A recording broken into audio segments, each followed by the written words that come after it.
നമ്മുടെ രക്തത്തിൽ കൊളസ്ട്രോൾ അധികമാണെന്നുണ്ടെങ്കിൽ അതൊരു ബാഡ് ബ്ലഡാണ്. അപ്പോൾ അതിൽ ബ്ലോക്ക്സ് ഉണ്ടാവാനുള്ള സാധ്യത കൂടുതലാണ്.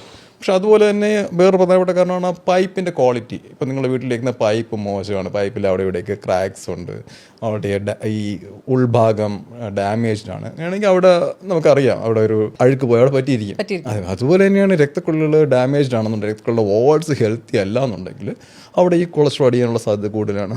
എപ്പോഴാണ് ഈ രക്തക്കുഴലിൻ്റെ വാൾസിന് പ്രശ്നം വരുന്നത്? ഈ പ്രഷർ വളരെ ഹൈ ആണ്, ബ്ലഡ് പ്രഷർ വളരെ ഹൈ ആണ്. ഇപ്പോൾ എന്ത് വെച്ചാൽ പ്രഷർ, ഈ രക്തക്കുഴലിനുള്ളിലെ പ്രഷറാണ് ഈ പറയുന്ന പ്രഷർ എന്ന് പറയുന്നത്.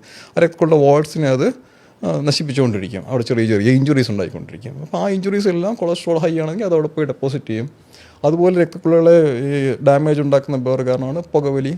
പുകവലിക്കുമ്പോൾ പുകയിലെ ടോക്സിൻസും അതിൽ ഈ നിക്കോട്ടിനും അതുപോലെ മറ്റ് പല ടോക്സിൻസും ഉണ്ട്. അതെല്ലാം രക്തക്കുഴലിലെ വാൾസിന് ഇഞ്ചുറി ഉണ്ടാകും.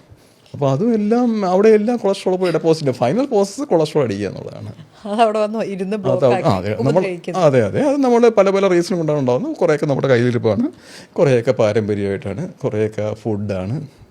ഇതിൽ പാരമ്പര്യത്തിന് ഒന്നും ചെയ്യാൻ പറ്റില്ല. പാരമ്പര്യത്തിന് നമുക്ക് ചെയ്യാൻ പറ്റില്ല എന്നല്ല, ചെയ്യാനൊക്കെ പറ്റും. പക്ഷേ അത് നമ്മൾ നേരത്തെ മനസ്സിലാക്കിയിരിക്കണം. ഇപ്പോൾ ഡയബറ്റീസ് ഉണ്ട്, പാരമ്പര്യമായിട്ട് ഡയബറ്റീസ് ഉണ്ട്. Diabetes runs in families. അതുള്ളവർക്ക് നേരത്തെ അത് മനസ്സിലാക്കി നേരത്തെ അതനുസരിച്ച് പ്രിവെൻറ്റീവ് മെഷേഴ്സ് എടുത്തു കഴിഞ്ഞാൽ ഹെൽത്തി ആയിട്ടിരിക്കും.